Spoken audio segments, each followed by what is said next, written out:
They don't want what we have here. On a similar vein, in the book by Diane Ravitch, which anybody in education, hopefully you've had a chance to look this over, Death and Life of the American Education System. She mentions that talking with teachers in other parts of the world, Scandinavian countries, they're sure about one thing.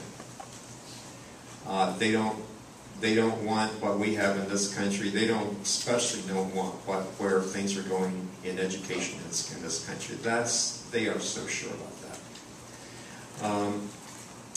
So I like the name of the theme of the talk here is dumbing down of our education system, and takes on many different levels here.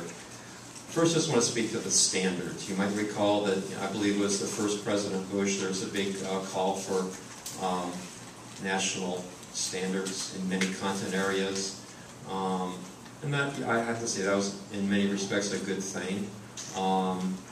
It's certainly in foreign languages the standards were really in and of themselves, they were a good thing.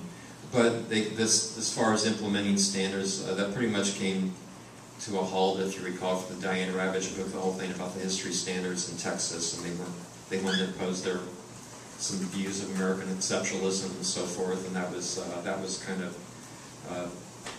was a big hang-up there. And then towards the end of the 1990s, setting up No Child Left Behind, the National Reading Panel report.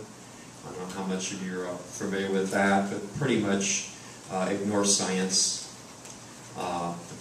The reading professors in academia are a bunch of eggheads, and the right wing they have a better idea, and with their obsession with phonics and the English alphabet. And anyway, the National Reading Panel, without any scientific evidence to support it, established what become some of the main things of No Child Left Behind, and that was the emphasis on breaking reading down into measurable skills, and then looking at No Child Left Behind, one of the undeniable effects is that, and Diane Ravitch in her book points it out, is that the standards in many areas have been lowered, and they have been lowered so that students can reach these goals, these AYP goals. And of course, the most absurd thing of all is that every child in this country will become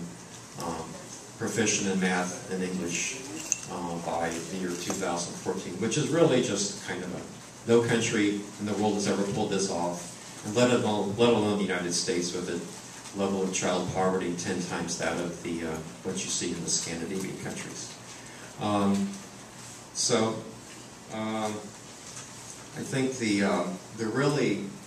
dumbing down of American education, the big thing that's really dumbing it down is the forces of the corporate agenda, which are coming down on education all over this country in various ways. You recall perhaps in New York City, Mayor Bloomberg recently put in as the head of the school system a lady, Catherine Black, from Wall Street, and not set a foot in a classroom in the last 20 or 30 years of her life. And she, after about 3 months, went berserk and bowed out. But these people, this corporate agenda, these people from Wall Street, this mindset, if you will, that is only focused on test scores, on results, people who are not able to speak about instruction, but they can look at test scores, and just as in many big companies, in the corporate mindset, they can look at test scores, and they can look at results and say, okay, these people are doing better, let's reward them. These people are not doing so good, let's punish them. And that mindset is what more and more is coming into that view, if you will, is what's coming into education in this country, I believe.